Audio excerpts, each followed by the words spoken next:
I would give it an 8. Really? An 8. I was going to be high 7s. Okay, fair enough. Not bad. Fair enough. I'd give it an 8. Well done, Kirk. Yeah. Well done. Yeah. Room to improve. Yeah. That's right. Yeah. It's kind of like how I was parented. Not bad. You can do way better. Yeah. Anyway, life on the farm. Anyway. Okay. Carbon and nitrogen part 2. All right. So we went through plants and carbon, row crop and carbon to nitrogen ratios, carbon to nitrogen, how it plays into effect in soils. Oh my gosh. Yes. Went through some regen lag tests of carbon to nitrogen, ranges we're looking for, ranges we're we're out of balance. Well, you just know how to manage in those situations, right? Yes. And then, let's see. Yeah. And so now we're going to talk about applications when we apply nitrogen, when we can apply carbon, how do we maximize those applications so that we're maximizing or getting the highest ROI on our investment. Yep. If we're putting out 200 pounds of N, are we getting as much of that into our plants as possible? If it's too much N, can we back it off? Keep it safer, more stable, so on and so forth. How can we make sure that we're good stewards, one, of the ground, and two, of, just financially. Yeah, exactly. On the farm. Yes. So, where do we take it from here, Johnny? Let's talk about nitrogen applications and utilizing carbon. Okay. To help with that. Perfect. So, one thing that's unique about carbon, when you think of the element periodic table, it has 4 places that it can attach to. And what's nice too is biology prefers to have organic sources because they use the carbon as food. Okay. So when I utilize split applied nitrogen with carbon, number one, I want that carbon to tie up that nitrogen, making it in organic form. Not only with that, if you do your simple carbons, okay, like sugars, that would be your very simple, easy to break down. And then fulvics are going to help get that into the plant. Biology loves that. In those situations, you're pretty much trying to replicate, I'm not going to say it's 100% replication, but trying to replicate this organic nitrogen source that we have on the Haney test. Okay. So we apply sugar, we apply fulvic acid with that nitrogen to give it a carbon to tie to. Plants prefer having biology waste as their food source. You know, it gives connection, shoots it back. So we're trying to make that step easier by adding it in there. And that's why I love in season putting if you're putting nitrogen on, that you're adding at least fulvic acid or sugar or some sort of carbon source. Okay. If you're looking to quote unquote tie up, if you want to call it that, or get it connected, humic acid is the way to go. Okay. So a lot of your earlier applications, or you're only going to do 2 passes of nitrogen, or even this field, it just gets 1 pass. That's how we farm this ground. Yeah. Humic, if it's early on, because it's going to help keep it in the right form. Okay. Not going to lie, this is why I love Google Scholar. Is going on Google Scholar and searching humic acid and say effects in plants or in corn or in wheat. And you can just start looking at articles and seeing those benefits. Sure. I'd be the first one to, gosh, you talked to me 5 years ago. You talked about humic acids. I'd be like, I don't know yet. Sure. But after books I've read, reading the research, and now seeing it in person, gosh, there's so much truth there. Giving the biology what they need to. Well, if you just take the science side of function, and you just lay it out, A plus B equals C. Yep. Take. I mean, I don't know if you can take agriculture out, but you just take how cycles in life work. Whether you're talking about human blood test is a fascinating thing to look at, because so many things in there are similar. We're similar to soil function, and that's a pretty bold thing to say. Yeah, but I mean, gosh, we eat plants, we eat animals that eat plants from the ground. I mean, you look at an imbalance in a human blood test, and interestingly enough, plants sometimes can have similar effects, or negative effects, positive effects. Low iron leads to XYZ. Low calcium leads to XYZ. So on and so forth. So you can even take exact applied things in agriculture out of the equation. Just talk about balance in nature, or balance in general. Yes. Yeah, it's a whole side tangent. Well, I just get to the point. It doesn't matter if it's human health. I mean, primarily in row crops or agriculture, is usually what's right for Mother Nature. I am a firm believer is right for the pocketbook. Yeah. And that's something I'll die on that hill. Sure. Now, it may not be a short-term ROI, but over a grand scheme of an operation and trying to pass that ground so it's better for the next generation. Yeah. Gosh dang. What's right for Mother Nature is usually right for the pocketbook in the grand scheme of things. Sure. Well, and trying to pay attention of what soil and plants need versus what we just think it needs. Yes. Because that's two totally different. Yeah, and I guess that's one thing I got to, thank goodness you're here to help clarify that, because that statement could be taken the wrong way too. Absolutely. It could. Yeah. And what I mean is just being intentional with everything that we're doing. Asking why. Yes. Why are you doing that? And not a questioning of someone's intellect, more the reason. Yes. Ask yourself. Just ask yourself. You can't be honest with yourself, man. I mean, then there's other problems. Yeah. But, why am I putting all my nitrogen up front? Why am I split applying? Should I be? Does it make most financial sense? Irrigation, whole different other topic. Yep. Herbicide use, trait selection, cover crops, no cover crops, tillage, no tillage. Why are you doing it? Yes. And that will, if you can you'll become a better farmer, you'll become a better person, a better manager of an operation, if you can be completely honest with yourself and realize, because I was doing things like, I was just doing it because that's just to do it. I think we all do things like that. But then why am I doing that? Yeah. If you can have the why and then realize I didn't need to do it on 500 acres, I needed to do it on 180 acres. And the rest, I was just doing it just to do it. Yeah.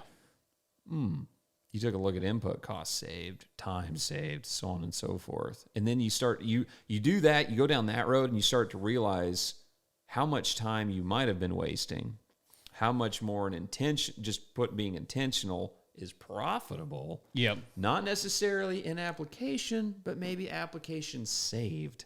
Yes. Just time. Yeah. And, I think about herbicide. Dude, there was a field, I was doing fall burn down on some fields last fall, and I had some 2,4-D, some dicamba, and some Roundup loaded up. And I was sitting there, and I walked the field. I didn't find a single blade of grass following corn and beans. Okay? I'm like, why am I putting Roundup in? There's no grass out here. I know the 2,4-D or the dicamba is going to take out the mare's tail and the winter annuals, just the whole winter annuals. Yeah. Why am I putting Roundup in? So I pulled Roundup out. I come out this spring. In a couple of fields, I had, maybe on a 60-acre field, I had 3 clumps of volunteer wheat. Okay. Does that 3 just... clumps? Yeah. Are you kidding me? I know, gosh dang it, I'm a terrible person. And I'm like, and you kind of drive by, it's like, oh, that's irritating. Just bushy green growing out there. Walk out there and pull it, But same thing. It's like, if I just sprayed a fall burn down on, 1,500 acres, 2,500 acres at, say, Roundup last fall cost $20 a gallon, I want to say. Yeah. So I ran a quart, $5. On $5 on 2,000 acres, it's $10,000. Yeah. That's $10,000 that I didn't actually, that I really don't think I saw a return from. Yeah. So we're way far away from carbon to nitrogen. We're going to hit reverse here, and we're going to come back. Bring this back in. And you talked about management. Okay. Yes. And understanding how a simple Haney test here. Okay. Knowing your carbon to nitrogen, seeing if there's going to be a benefit. Sure. Right. I mean, what is this test? $55? Yeah. $55 to find out you had 30 pounds of nitrogen. Right. I mean, that's huge. Absolutely. But not only that is, your carbon to nitrogen ratio is good. Yes. Or fair. I mean, yeah, within reason. And we're going to sit here and say, you know what? You could probably actually front load a little bit here and be okay. Okay. Now, if your carbon to nitrogen ratio was 8 to 1. Okay. Don't do it. No. Got it. You could go backwards. Okay. So that's where, gosh, a $55 test just to know that. It's huge. It is huge. And there's a lot of other information there. Oh, yeah. It's fascinating to see inorganic and organic. Yes. Just the different forms. Yes. Was fascinating. And we're not sponsored by Regen. No. Okay? No. Like, this is just information that I have found very helpful on my farm. Yeah. You have too, and the farms that you scout for. Yeah. I mean, gosh, I got a list of labs that I work with. Yeah. And it's everyone has their niche, and this is just one niche. That's what you have, and that's where we're reading the data from. Right. Like you said, we're not sponsored. It's a good product, and we like the numbers that we're getting out of it. Yeah. So the numbers I got out of it helped me make a financial decision on my farm, financial / agronomic decision on my farm that saved me much more than $55. Yes. Way more than $55. So I don't know. I'm a data guy. Oh, 100%. I love learning this and watching cycles, because things change so much, and it's cool to see, like you said, just the pH around the rhizosphere of a plant can change a couple points. Yes. It's like, wow, that's crazy. So the pH in the root zone, it could be one thing, and in between on corn could be another thing. Yeah. Whoa. Yeah. Anyway, so. Well, and this is way reverse. Yes. But it's okay. But you talk about the rhizosphere pH change. Yeah. One thing to kind of tie into that first podcast was that rhizosphere is going to unlock micros for you. Okay. So you think about it, you go back to that test that we had 2 podcasts ago, I think, is you see the number of iron, you see the number of manganese, and they are just tanked. Yep. You go over to where the pH was the pH was lower, because the majority of that field was like a 7, let's just say 7.5, right? Mm-hmm. Okay, it's showing that you have no iron, no manganese. You go over to the areas that are 5.5, you got good iron numbers and good manganese numbers. Yeah. That means it's there. Okay. So what that plant is doing, the reason why he's probably not seeing iron chlorosis across that whole field is the roots themselves are making their own rhizosphere to release those micros. Interesting. And this was like through exudates? Through exudation. Okay. So it just tells me, and that's why there's so many, it doesn't matter if you do a traditional test, if you do a Haney test, there's parts that you're always going to be missing. It's just the honest truth. Yeah. I mean, it's just, so it's understanding Mother Nature can handle those things too. Mm-hmm. So that was one thing that I caught on to, and gosh, maybe it's because I'm wet behind the ears still, but it's interesting to see a soil test and then you take a tissue test and there is like no correlation at all. None. Like this plant should be low in X, Y, and Z. Like guaranteed, it should be. Right. And then you take the tissue test, and those are your best numbers. And you're just like, how?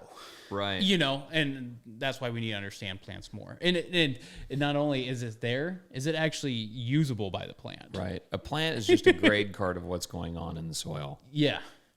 So, that's why you go back to like principles, and that's why I like the C/N ratio. Is the principles are there to help you decide when you need to apply nitrogen, or how should you apply nitrogen. Sure. Or knowing how much should you be applying, or if you have, let's just say 30 to 50 pounds of organic nitrogen, that's the same as split applying almost. I mean, not a 1-to-1, but it could be darn similar. Sure. Because it's going to slowly release as the bacteria start processing that carbon that's on the nitrogen. Is there any way to know how, and there's going to be so many factors, if you've got that nitrogen there, how long is it going to take the biology to release that? Can the plant get most of it in a growing season? Oh, I would say most of the time they're going to get most of it. Okay. with that being said, obviously biology, your biology life is going to change. Your carbon to nitrogen ratio is going to change that. Your growing season, the form that you use is going to change that. Sure. You know, I mean, there's lists out there that if you have AMS 60-day release, UAN 21 days release. I mean, each form has their release when they're at peak release too, and it's also there's a lot of moving factors there. Yeah. But if you utilize your carbon to nitrogen ratio to tell you how to operate in the beginning, it's huge. Or what should you do, or what you should for sure not do. Right. You know, there's stuff in the middle that you and I could argue all day long which is better. Mm-hmm. You can bring the logistics, I can bring the agronomics, and we can argue about it. But then there's some things like your carbon to nitrogen's 8-to-1. There's no reason for you to go apply 200 pounds and just fling it out there of nitrogen. What's going to happen? The system's going to collapse. Okay. Because you don't have enough carbon to support the soil life anymore. So is that when you start seeing lots of leaching, things of that nature? I mean, denitrification? Possibly that. I mean, I just see it as lack of performance. You know. Okay. You know, just not getting it in the plant. Well, yeah, you're just not. You're not seeing that return on investment anymore. Yeah. You know, like when I said the lowest I've seen is like a 7-to-1. Okay. It just tells you how you need to manage now. Yeah. I'm not going to sit there and say, wow, you got a 7-to-1. Sure. I don't know if we can fix that. No, this is how we manage it, and this is how we start moving forward from it. Okay. You know. So lower organic matter level soils. Okay. How are we going to use carbon in our nitrogen applications to benefit our plants and our soil? I'm trying to think of a low test. I say low, like 1% organic matter or less. That's common in my area. Okay, perfect. Okay, so you got less than 2. We never break 2. I mean, if you break 2, you got heavy dirt in my area. Wow. I mean, we got stuff, but that's also going back to, you know, what soil you're dealing with. Because with that sand, it's not because of our farming practices, it's because of the material. It's sand. It's sand. Farming has not made dirt into sand. Yeah, sand I mean, sand. It just mineralizes so fast. Okay. And also with that mineralization, it can't stay put. It just goes. I mean, it's sand. Yeah. Now, are there ways that we can increase organic matter? 100%. I'm not going to argue that. It's just, do we focus on organic matter or just being efficient with nitrogen to make sure we don't burn up anymore? Sure.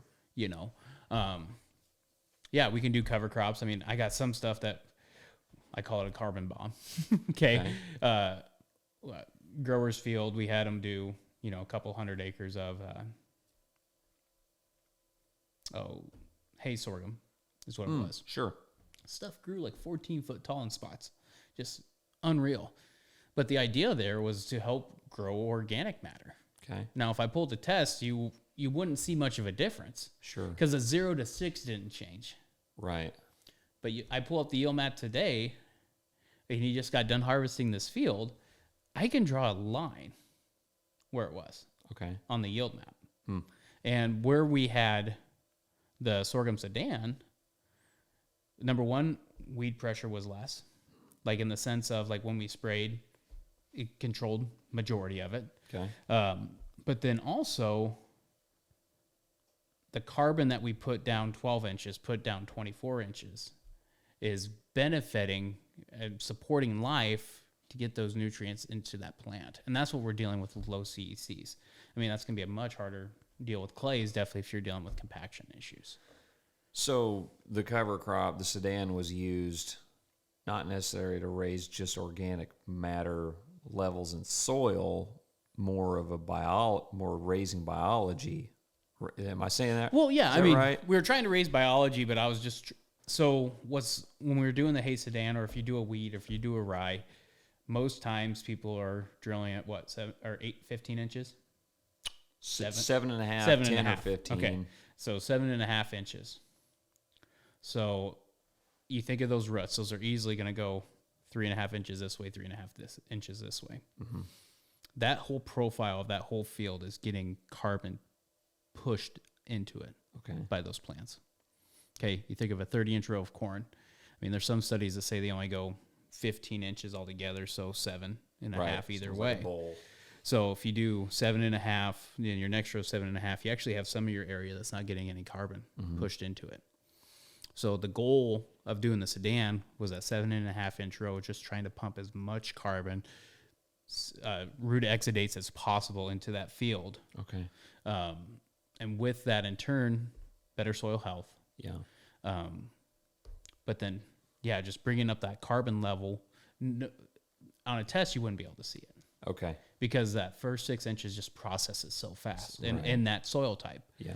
But I'm trying to say, what are we influencing 6 inches down? Sure. Because that's one thing that's the benefit of sand, which I can go both ways, but it should be easier for those roots to penetrate. They should be able to make that. Now, with that being said, this year with the rains we had, we would have like an inch rain, 85-degree temperatures. Inch rain, 85-degree temperatures. There's part of me that thinks that we've created concrete because of those environmental factors. Got it. So there'd be times I took my penetrometer, I would go 3 inches, and I couldn't push anymore. Sure. And I mean, I'm not a skinny guy. I should be able to put at least 250, 300 PSI down. If I can't push it down, how's a plant getting its roots down? Yeah. Period. Yeah. So a penetrometer does tell you a lot, but the carbon alone helps. I mean, same grower went to a field that the dryland corners was still pasture, just because it's not worth breaking it up. Like, because if we can't get water on it, it ain't raising. Right. It's not going to happen. Okay. So after, I would say, a 3-week period of hard rains, I would take my penetrometer, and we would have this issue in the cornfield that I could only go 2 to 3 inches. But once I broke it, I would fall down. Like literally, I'd be sitting there pushing. And once I broke it, boom, I just fell. Wow. I think that the farmers thought it was humorous, yeah. But it was just like, I said, let's go over here to the dryland spot. Took that penetrometer in the middle of a brome grass clod. Just all the way through. Interesting. So, but yeah, so that's kind of the things with sand, but why carbon's so important. It's not about quote unquote organic matter as just available carbon, water extractable available carbon, or what people will call WEOC. Sure. I mean, Lance talks it at Regen. Jason Sly talks about it at Next Level Ag. Okay. You got to have that available carbon. And going back to soybeans, you talk about soybeans after corn. There's more WEOC in that soil. I can tell you more yield predictions on WEOC than I can on other nutrients in that soil. All right, guys, just want to take a quick second and say, if you haven't checked out our website, go ahead and do so. On there, we have the newsletter, merch, distributor list, product list, blogs, links to blogs, links to podcasts. It's all on there. Yes, I did write it on my hand, so I remember all of it. Anyway, it's there. Links in the description. Check it out. Gotcha. Carbon's that big. So if we're looking at low organic matter levels, lower carbons, drier climates, I mean, it's no secret we're big fans of Humic. Yeah. Dry humics, liquid humics. What, I guess from a 30,000 foot view, what is the what is dry humics going to do in those kinds of soils, the sands, the drier climates, what you just described? Yeah. What's it going to do in those soils for the plant and the nutrients we apply?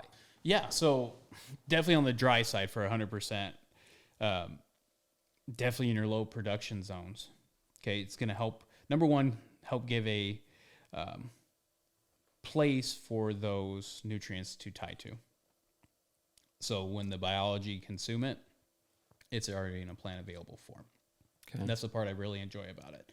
When it comes to the dry humics, you're, to a sense, mimicking that organic matter. Because what humus is the last step. Okay. So you're pretty much taking organic matter and breaking it down even more. I mean, it's the last step before it starts. We need to do a series on what is soil. Yeah. Soil construction. Yeah. So that's why I like the dry humic, and it's more of a broadcast, or we're even trying to replicate that in our 30-inch rows just to help bring the ROI closer. Sure. but it's just a great opportunity for nutrients in that soil, because that humic is going to have positive charges and negative charges. A lot of nutrients can just bind into that. It's like a magnet. So instead of phosphorus binding up to calcium or binding up to iron, it can bind up to carbon. Okay. Same thing with potassium, mag, so on and so forth.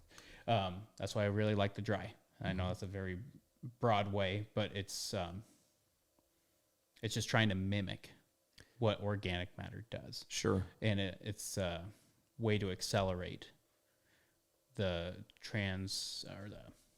the movement of your soil towards the right direction. Sure. But then transitioning. Yes. Yeah, transitioning. Yeah, transitioning into it. Yeah, we all know what high organic matter soils do. We all dream of those areas in the field, or just those fields. It's just replicating that system. Yes. Yeah. Yep. Yes. Well, then also, one of the things that I want to look more into is utilizing humics to help bring your carbon to nitrogen ratio better on manure. Okay. Because you think of raw manure, I think it's like, there's a chance that's like 5-1. Ooh, so low carbon. Yeah. Yeah. Now, if it's composted and it's sit there, like I'm a huge proponent, composted ruminant manure, yeah, that's another hill I'd die on. Okay. But if it's composted, usually the nitrogen gas is off, per se, or the biology uses it up, puts it in an organic form. Mm-hmm. Okay. But that carbon to nitrogen ratio can be around that 25-1. Okay. Okay. But that's very composted down. Yeah. What's nice about that too, though, is all your other nutrients that you're getting with that manure usually are in organic forms, ready to be used. Because it's high carbon? It's higher carbon, so it's tied up to that. Yeah. And then just also the biology within the manure is consuming, pooping, just making it ready. That'll be a fun reel. Yeah. Consuming. Yeah. So, so utilizing that humic to help, definitely if you have like feedlots that are applying raw manure all the time, one of the reasons it burns out, it literally burns out carbon. Sure. Period. Okay. So how do we make sure that what we're putting manure on that ground that we have to get rid of? And I understand that logistics. Like if you got it, you got to get rid of it. Mm-hmm. Like utilize more carbon. Okay. Utilize a humic. Or, a lot of coffee grounds. So here's one I did. I had, currently my operation, so I split apply my nitrogen on corn, strip till, and then I dry broadcast AMS and urea over the top at V5, V6, somewhere in there. And this one field did not get, I tried to time it right in front of a rain. Okay. And so we don't get a lot of gassing. Gas will burn the leaves. And so this one 80-acre field missed the rains, man. And I'm like, shoot, I was super dejected. And so I ran a shuttle of liquid humic over to my plane buddy, and he flew on a gallon of liquid humic. Okay. And I added I looked at some micros, had some stuff laying around the shop. I'm like, I'm already running, I'll throw this in, be good for the plants. And he flew it on, and we didn't get any rain. And I went up there, and I looked at it about every 48 hours. I'd go by it, and I wasn't getting leaf burn. And we're having lots of humidity. Yep. So it'd be humid in the mornings, and then it'd gas off, and we'd see singed edges on the leaves. But it was not happening on this field. And I consulted a couple people before doing this. I'm like, man, do you think that an application of the carbon sprayed on will help keep that gas from vaping off, basically? Yep. Now, do I have a scientific way to prove that it did that? No, I do not. But it did not burn like every other field does when we apply it and we don't get rain and it's a humid environment. Mm-hmm. And that was, it was my best corn. Okay? I'm not saying that did it at all. But did it help save that some losing of nitrogen? I firmly believe that it did. Mm-hmm. We also have one friend of ours sprayed.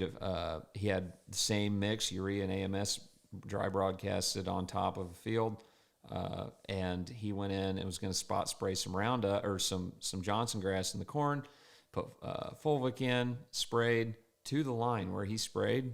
There was no burn. And he was spraying for Roundup. Yep. Or spraying for grass control. But where there was fulvic in the tank, there was no burn. To the line, other side of the drive, it had burned the edges of the leaves. Anyway, interesting. Just random observations from the field there. Carbon. Yeah. I mean, it has somewhere to tie it to. Keep it, hold it. Yeah. But anyway, and so I don't know. The next thing coming up is strip till. Yep. I run Humics with my 28 in sulfur. One thing I would like to do is I would like to take, and I've talked to Aaron about this. I've talked to Stroby about it, and Heathman. This field right over here, the field. I don't know. I hate doing the NCGA just because of the stress. But I think it would be fun to work together on building a management plan for that field and do a complete breakdown of application, financials, just complete transparency on that field from A to Z. So many people make it a secret. Yeah. I couldn't care less. Yeah. I think my biggest thing is that sounds fantastic, and let's go for it. I think it'd be a fun project to work on and document and use for teaching material. If it doesn't win, that's fine. Yeah. Anyway, Heathman won it this year. Awesome. Like 270 something.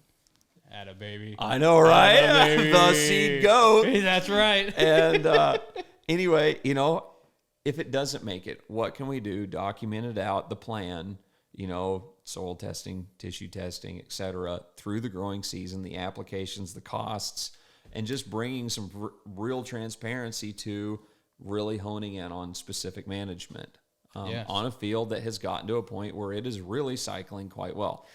Well, and even like out of those practices, which ones are logistically sound? Yeah, which ones are scalable? Yeah, exactly. 100%. We can't go and make a midnight application. When the stomas are open the most in front of a lightning storm.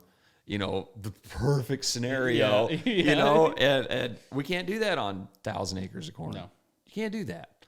But so that's a project I'd like to dive into, and it takes some planning and some real intentionality on these guys, camera guys, and the film team. Yeah. But I don't know. That's something we keep veering away from. I know Stroby's probably like throwing his phone out the window right now because he's mad because we keep veering away from the carbon and nitrogen.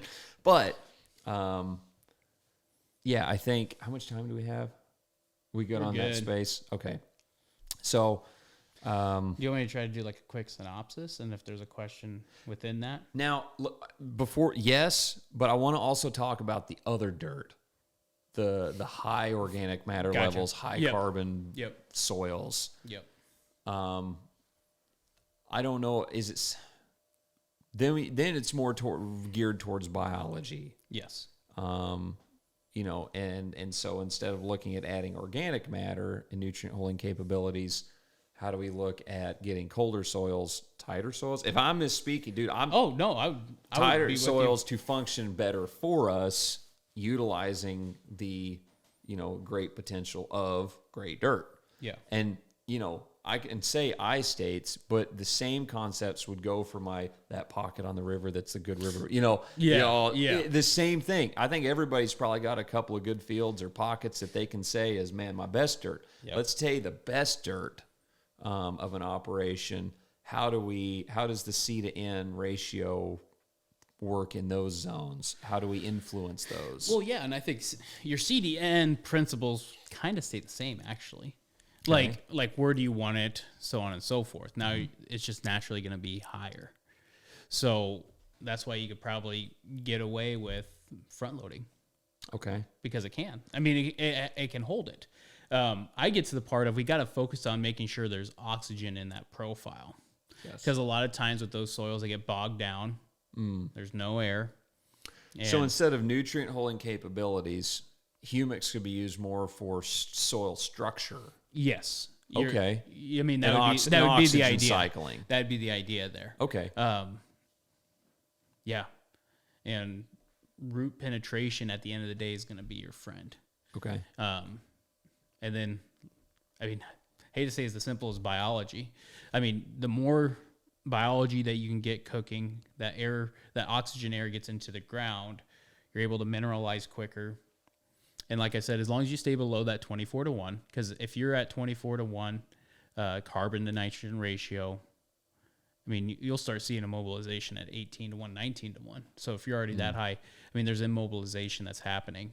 So we need to make sure we're supplementing nitrogen to help with that, or we just need to be more efficient with it, banding, foliar feeding, so on and so forth, to help in those situations. Okay. But it just goes to how do we get oxygen back into that soil? I'm not against using iron at times. Okay. It goes a lot to iron tools. Okay. Yeah. Yes. Thank you. Iron tools, tillage. help tillage of some sort. I actually saw it this year. So I talked about making cement, with our sand. I had one of my guys said, I think I'm going to get the cultivator out and just do a pass. Mm-hmm. Literally 12 hours. Night and day difference. 12 hours. Ben recommended that to Shane in Montana. Same concept. He's like, dude, you need a row cultivator, and you need this configuration because you have no air. Yep. You have no air. Yep. And I understand the principles of, like, I'm against recreational tillage. Sure. But intentional tillage. If it saves a crop. And I get to the point of, we want biology to have air too. And if we're at a point that biology doesn't have air, we're in an anaerobic zone. That's not good either. No. And at the end of the day, gotta make money. We gotta cash flow. So if that's the difference, I mean, gotta be able to adjust. Yep. The part that stinks though is then you got all these pieces of equipment that you use that 1 year, and it's just sitting there. Right. I mean, it's the tough part about it. Right. Well, and that's interesting going out west and looking at some of those farms out there is they have every, sometimes they'll use this. I mean, sometimes they'll still use a rotary hoe. Oh, okay. Still use a rotary hoe. Yep. And a very rare occasion. But it's still on the farm. It's still there. And it's the grease dirt will still take grease. Yep. And it's that, man, gosh, we haven't needed that in a long time, but I need one right now. Yep. Yep. I don't know. It's interesting. And that's just going back to being very intentional about what we do instead of mass everywhere. Yep. Yeah. But when it comes to those higher soils, I think it's not really a carbon issue per se. It's an oxygen issue. Now, if it is a carbon issue, it's because we're too high. Okay? Sure. So in that situation, how do we get more oxygen into that system? And I think to feed biology to pull carbon down. Yes. Okay. Yeah. Interesting. Well, and it's not like carbon's a bad guy there. It's just the fungus will do fine. Okay. Anything higher than fungus will probably do fine, but your bacteria is not going to thrive. Got it. Okay. Bacteria thrive in lower C/N ratios. Okay. And that's, I mean, most farm ground, if you went and took a PFLA test, is going to be so strong bacteria and so little fungus. Got it. But you go to your pasture ground, you go to your forests, a lot of carbon there. They're fungal dominated. Got it. Which is the way it is. 1-to-1 is ideal, but on the same token, is how to manage with whatever soil test you get that day. So you get your test, you look at it. Where do I start? Move on for there. Yep. So, okay, Johnny, if you're going to overview this, yes, how would you? Just go. Yeah. Okay. How would you summarize it, the C to N, and how to make it work best for you, so that you can take the tools, and implement it on your farm. Yeah. When applying nitrogen. So, long story short, so if your carbon to nitrogen ratio is very tight or closer to 1-to-1, which, like I said, the lowest I've seen is 7-to-1. When you see that situation, you're going to see a huge benefit of split applying nitrogen because you're not throwing that system out of whack then. But if you get to more to your 15 to 18-to-1, you can do more front loading there. Okay. Now, with that being said, also think about previous crop history. Okay, because if you have wheat stubble out there, you could take a sample and your carbon to nitrogen ratio's a 10. Okay, but you got to remember how much carbon's in that stubble. Okay. As that breaks down throughout the season, it's just going to keep shooting more carbon into it. So you could throw 20 pounds more just to help break that down. And that's what you're giving the bugs to start breaking things down. Utilizing cover crops, understanding when that plant is in its growth stage, the taller it gets, the further the carbon to nitrogen ratio or the more carbon that's there. Okay. So if you have a 7-to-1 to start, maybe let that rye grow. If you're sitting at a 13, 14 where you're at, that's good. Okay. Terminate it. Got it. So, but strictly with nitrogen, it really comes down to if you're pretty much below, I would say 11's your sweet spot. If you're below 11, you're going to see probably huge benefits from split applying. Huge benefits. Like it's going to be night and day. And adding carbon to the system? Yes. Okay. Yes. And adding the carbon is not quote unquote for the carbon to nitrogen ratio. Okay. The carbon is strictly so you have a simple sugar for the biology to consume. Okay. But once you get above that, you can kind of look at these numbers and be like, am I able to get, maybe put 2 passes on and have your split 50-50? Okay, if you have a 2-pass system and your carbon to nitrogen ratios 7-to-1, maybe it's a 20%, 80%. Or if it's 18-to-1, you put on 80% in the beginning, 20% later. Sure. You know, that's where you use that carbon to nitrogen ratio to help tell you where to put your nitrogen or when to put it to be the most efficient. Got it. So that's why, like with our sand, 9-to-1's usually where we're at. Okay. We'll split apply 3 to 4 times. And I'm not going to sit here and say end all be all. I've seen carbon to nitrogen ratios at 14, 15, and a split application at tassels still paid. So, and I think that was more of a plant health thing, though, not a soil thing. Got it. So, okay. Random question, yes. Johnny. When I strip till, okay, I've got some more horsepower to pull my strip till bar with now. Okay. How is it? Can you band nitrogen too deep, too shallow, and is there an optimal zone to band nitrogen at? I would say if you're banding a large amount of pounds or a decent amount of pounds, 60 pounds. Okay, 60. So still, yeah. I mean, I like to at least wherever. So if you're planting at 2 inches, I want that still at least 4 inches below that, at least. Okay. The only argument I get to is if you say quote unquote too deep. Mm-hmm. It's really how much aerobic zone you have. Sure, because that's going to affect your conversion. That's more important to me than not. Because I mean, let's just say if you were able to throw it down 24 inches, right? Well, I mean, it's going to start leaching farther before you can get it, right? I mean, there's those factors. And but the biology there is probably very low. Yeah, yeah. So as this is interesting, I was driving by, and I've heard this. I think the Hefties might have talked about it. Where does a fence post rot? Top 3 inches. Top 3 inches. Yep. You know, and they were digging out a county road ditch, and they were digging and they were pulling out some old telephone pole bases that were started about 12 inches down, and it was a still pretty solid chunk of wood. It completely rotted off from there to the ground level, that top 12 inches, and then you had your old pole they were replacing. Yep. But the ground, I mean, really, it's like the quality from the ground level, you go down, it was poor wood, almost like decayed. And then then you got to a point where the deeper you went, the higher quality the wood went.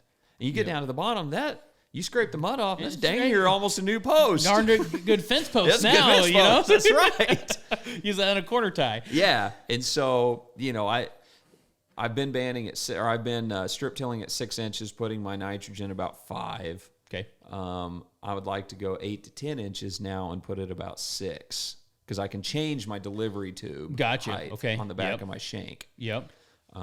that's kind of where I'd like to go this year, because I know strip till has taught me a lot about my land. A lot. Because I'll be going along, all of a sudden the tractor will almost like die, like bruh. Yep. And anyway, visually there, I have no idea what's going on. Like, you would have never known that was there. And then all of a sudden your tractor's fighting, spinning, and then all of a sudden, boom, you break free. And it's like, wow, that was what happened there. Yeah. Never know. Or the low areas where water sits. Yep. Man, that gets that water, the weight of water compaction, killing aerobics, making anaerobic environments. Yep. You know, really hurting that soil structure. So anyway, yeah, I'm using Humics on everything, but really my poorer grounds, lower organic matters, using more Humics, and then pulling back on my good ground and being more intentional, or I guess moving more towards the biology side. Yes. Fulvics or Humics, and Well, even like the Humics, it's not like you pull it away. It's just you don't need as much. Yeah. It's a lower amount. Right. Even that book that low areas or high areas getting heavy treatment. Yes. Trying to add air to the low areas, oxygen, structure, the high area ground blown, not much left for topsoil, if any, to build holding capacity, water, nutrients, etc. So, and bring some biology back. Yes. So that's how I'm using my operation. But it's a tool. It's just another tool in the handbag. Amen, brother. But that's the C to N ratio. We're already at another time. Time ending. Clap. Period. That's right. We got ready to clap. Get to write another clap. So that's C to N. Man, we could really, we could go more on that, but that's a pretty good overview of carbon to nitrogen. I'm going to write those notes down on the ranges to shoot for, and then go off of that. So, any closing thoughts, ideas on carbon to nitrogen? There's a lot of great resources that dive into this. Okay, cool. Pull some Haneys. Yeah. Pull some Haneys, send them to Regen or a lab that you trust that does good work. Yeah. Man, it taught me a lot. Yeah. So, anyway, cool. All right. As El Presidente, Ryan Gibbs would say, farm on. Over and out, guys. Appreciate y'all. See ya. Guys, thanks for watching the content so far. If you would like to see more, be sure to subscribe to our YouTube channel. We've got all the full-length podcasts, other video information, tutorials on there. Also on all the major podcast platforms and social media sites, Facebook, Instagram, TikTok, etc. So if you like this, go ahead and check more out on all those platforms.